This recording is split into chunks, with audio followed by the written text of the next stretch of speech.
Chcem potvrdiť, že Polícia Slovenskej republiky dnes pracuje iba s jednou verziou útoku, že páchateľ je k dnešnému dňu obvinený z úkladného trestného činu vraždy v štádiu pokusu, že pracujeme iba s jednou verziou, že išlo o politicky motivovaný akt.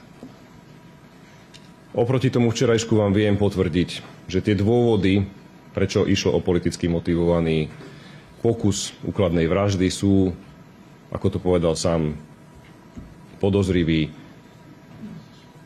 mediálne informácie, ktorými on disponoval, s ktorými pracoval, nakoľko sa intenzívne venoval politickému dianiu. A boli to informácie, ktoré ste vy v poslednej dobe prezentovali. To, ako ste ich prezentovali, na to myslím, že každý z vás má zrkadlo. Tie dôvody boli zrušenie úradu špeciálnej prokuratúry, zastavenie vojenskej pomoci na Ukrajine, zásah do verejnoprávnej televízie a odvolanie predsedu súdnej rady. To boli všetky dôvody, ktoré podozrivý uviedol.